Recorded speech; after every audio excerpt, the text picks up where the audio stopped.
Amityville, a small town in New York known for its quiet streets and peaceful neighborhoods. But one house, standing at 112 Ocean Avenue, has a history steeped in blood and terror. This is the story of the Lutz family, who moved into the house unaware of its horrors that waited them. Horrors that would drive them out in just 28 days. It began innocently enough. George and Kathy Lutz, along with their 3 children, were thrilled to move into the beautiful Dutch colonial home. The price was a steal, though there was one unsettling detail. The previous owners, the Defoe family, had been brutally murdered in their beds. But the Lutzes dismissed it as a tragic past, something they could just, leave behind. From the moment they stepped inside, something felt wrong. The house was cold, unnaturally so.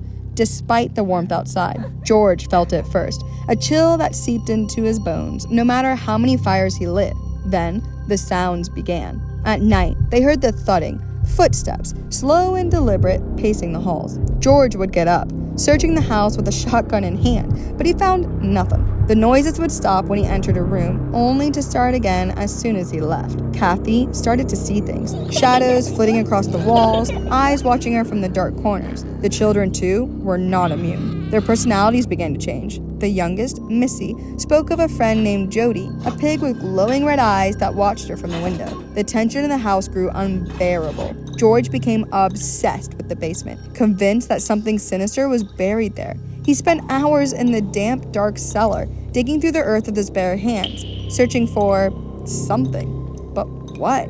Even he didn't know. Then came the smells.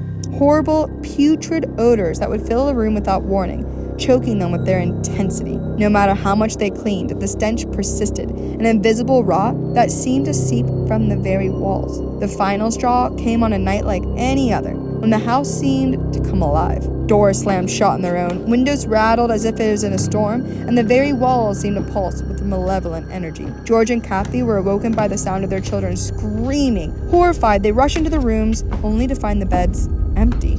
They searched the house, their terror mounting, until they found them in the basement. The children stood in a circle, eyes wide and vacant, as if in a trance. In the center of the room, the earth had split open, revealing a dark, gaping hole, its depths unfathomable, as if it led straight to hell. George stepped closer, drawn to the abyss, but Kathy screamed, breaking the spell.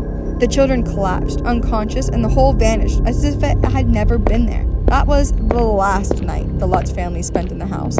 They fled, leaving behind everything, never to return. The house at 112 Ocean Avenue still stands, its windows like dark watching eyes. The Lutzes were not the first to experience its horrors, and they won't be the last. Whatever evil lurks within those walls is patient, waiting for the next family, the next soul to claim. So, if you ever find yourself in Amityville, be wary of the house on Ocean Avenue.